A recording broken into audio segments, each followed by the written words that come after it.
प्यारे बच्चों, आज हम निश्चित समाकलन के अंतर्गत एक और प्रश्न हल करेंगे और वो प्रश्न है साइन ऑफ इंटीग्रेशन। लिमिट दी है 0 to π/4 sin x plus cos x upon 9 + 16 sin 2x dx का मान ज्ञात कीजिए। तो आइए हम इसको हल करते हैं।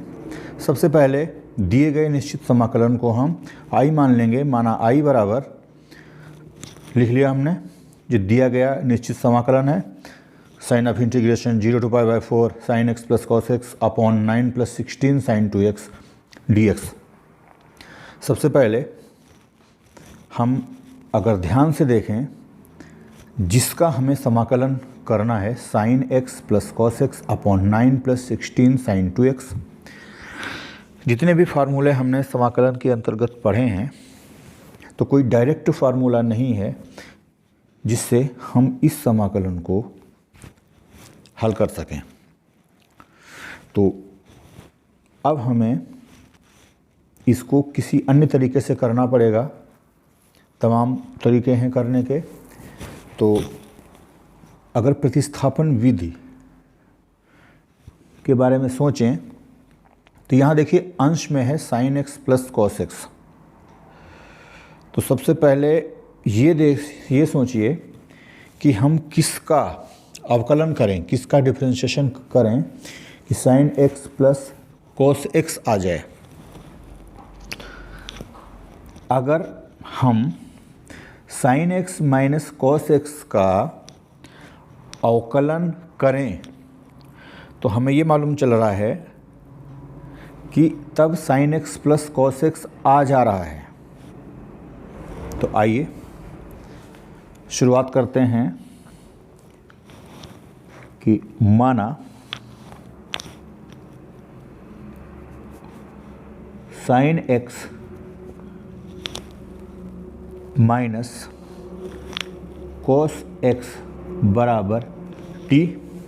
अभी बताया मैंने कि sin x minus cos x को t क्यों माना है, क्योंकि sin x minus cos x का भी जब अवकलन करेंगे तो sin x plus cos x आ जाएगा। तो लिखिए x के सापेक्ष अवकलन करने पर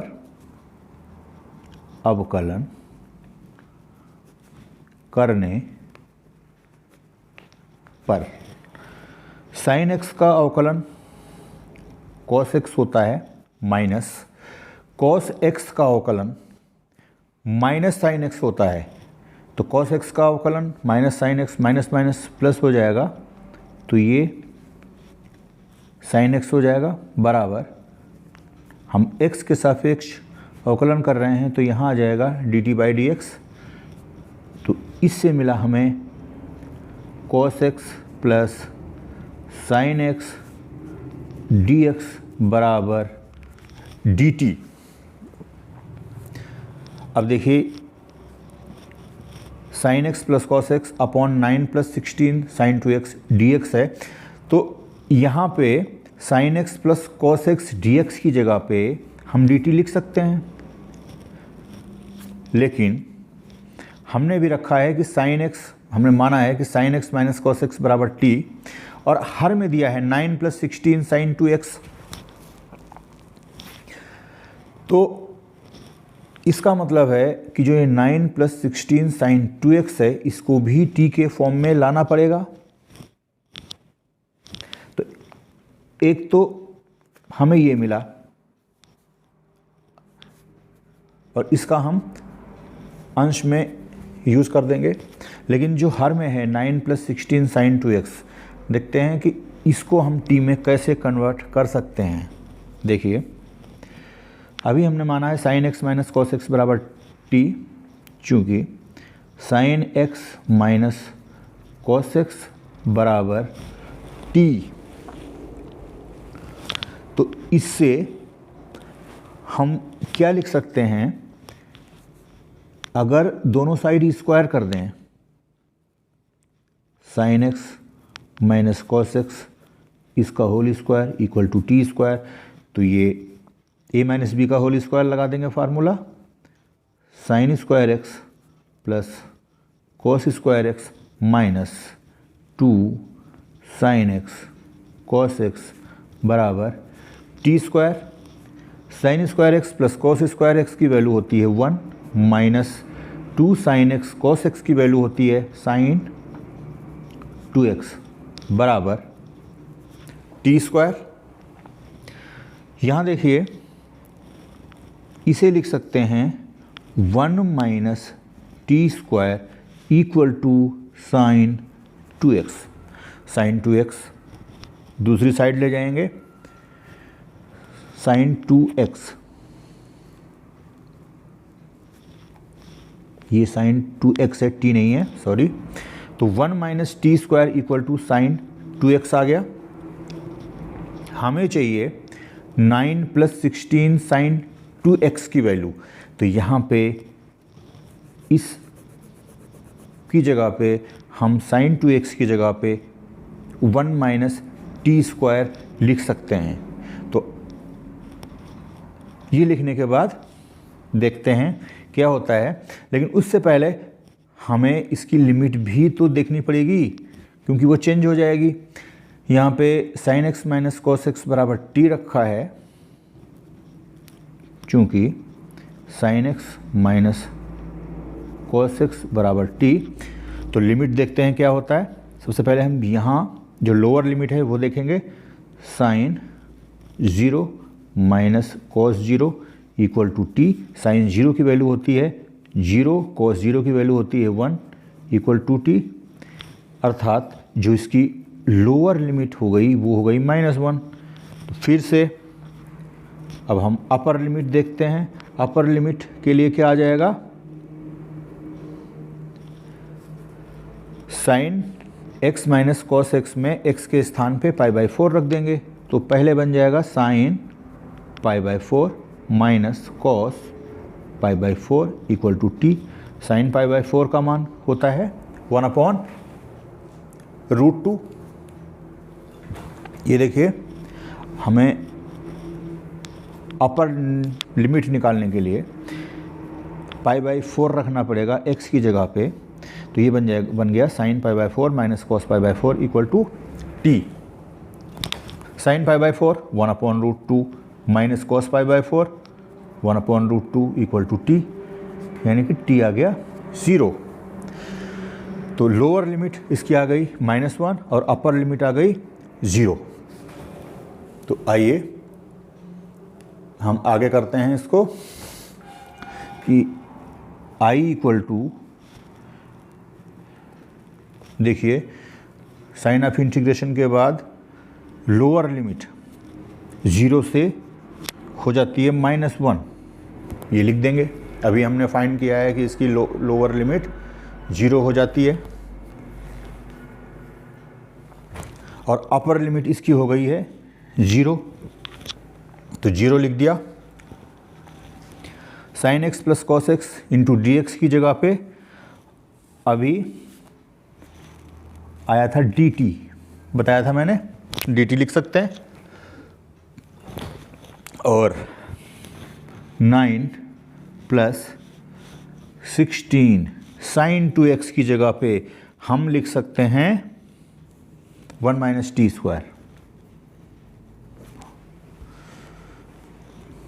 यहाँ पे ये ध्यान रखना है, जब हमने sine x minus cos x T माना है, क्योंकि दिया गया जो प्रश्न है वो x में है, तो जब टी प्रतिस्थापित कर दिया इसमें तो कोई भी टर्म x वाला नहीं होना चाहिए। इसको थोड़ा सा और हल करेंगे, यहाँ पे हल कर लेते हैं। Limit sign of integration, lower limit -1 upper limit 0 d t upon 9 plus 16 minus 16 t square, और ये बन गया -1 to 0 d t upon 9 plus 16 25 minus 16 t square,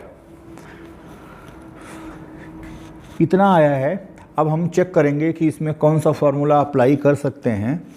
तो अगर हम याद करें तो एक फार्मूला होता है, देखिए वो फार्मूला होता है कि dx upon a square minus x square equal to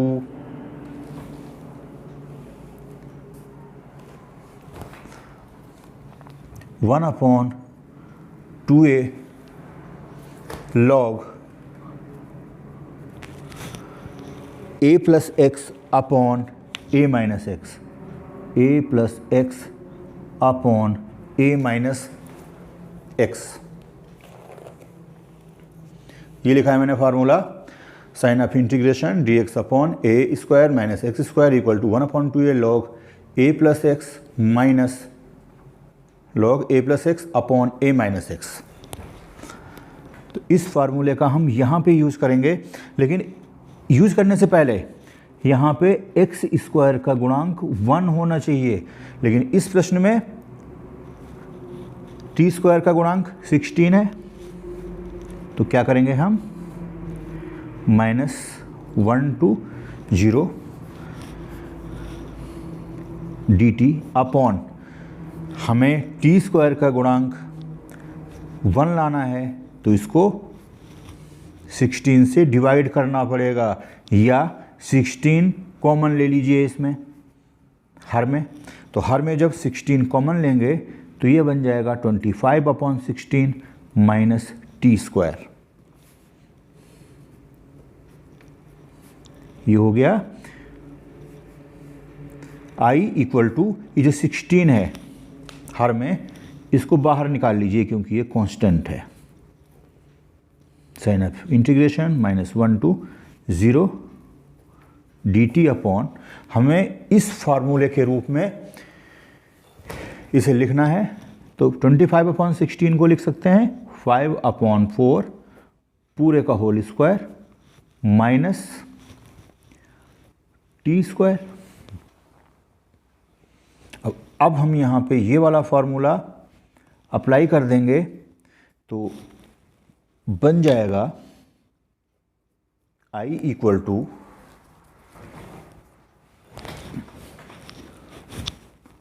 1 upon 16, और ये वाला जब फार्मूला अप्लाई करेंगे यहाँ पे देखिए a की जगह पे है 5 अपॉन 4, तो 1 अपॉन 2a होता है, अर्थात 1 अपॉन 2 इंटू a की जगह पे आ जाएगा 5 अपॉन 4। फिर देखिए ये हो जाएगा लॉग लिख लीजिए, फिर आ जाता है a plus x upon a minus x, यहाँ पे a plus T upon a minus T, क्योंकि ये टी में है, तो यहाँ बन जाएगा 5 अपॉन 4, a की जगह पे 5 अपॉन 4 है और x की जगह पे t है, तो 5 upon 4 plus T upon 5 upon 4 minus T. यहाँ पे एक बात और ध्यान रखनी है कि ये निश्चित समाकलन है, इसमें लिमिट दी हुई है -1 to 0, तो ये तो कांस्टेंट है, तो इसको तो बाहर निकाल लीजिए, और यहाँ पे आप लिमिट लगा दीजिए, ये बाहर बड़े ब्रैकेट के अंदर लिमिट लगानी है हमें, तो इसको बड़े ब्रैकेट के अंदर लिख के और ये इस तरीके से लिख लीजिए। अब देखिए क्या बनता है, I इक्वल टू, ये 2 से कट जाएगा, 2 2 जा 4, तो ये बन जाएगा 1 अपॉन, यहाँ देखिए ये जो 2 से ये कट जाएगा 8 इंटू 5,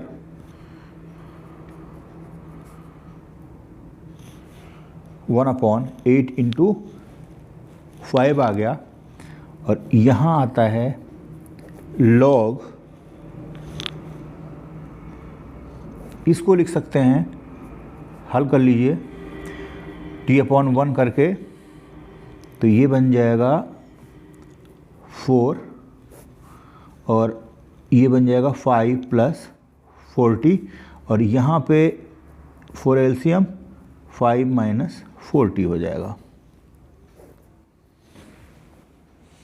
4 से 4 कट हो जाएगा, ये लिमिट लगाना मत भूलिए। तो I इक्वल टू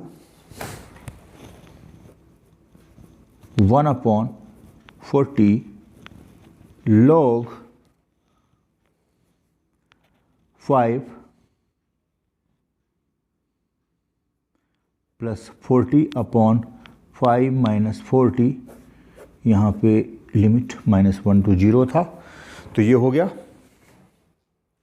अब देखिए क्या हो जाएगा, I इक्वल टू 1/40, जब हम लिमिट को इसमें लगाते हैं तो ये बन जाएगा log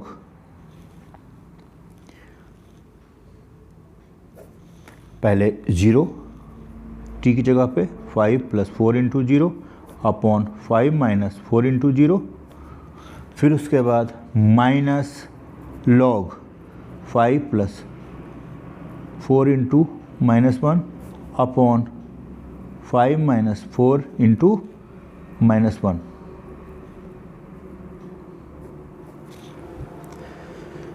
ये हो जाएगा I इक्वल टू 1/40 log, यहाँ देखिए 5 + 0 हो जाएगा, 5 + 0 5 अपॉन 5 - 0 5 माइनस log ये हो जाएगा 5 4 × -1 -4, तो प्लस माइनस माइनस, तो 5 - 4 हो जाएगा अपॉन 5 + 4 हो जाएगा।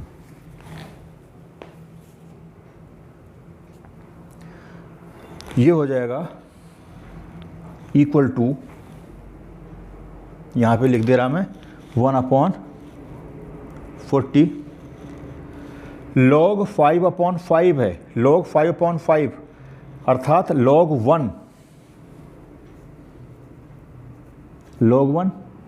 Minus log 5 - 4 1/9,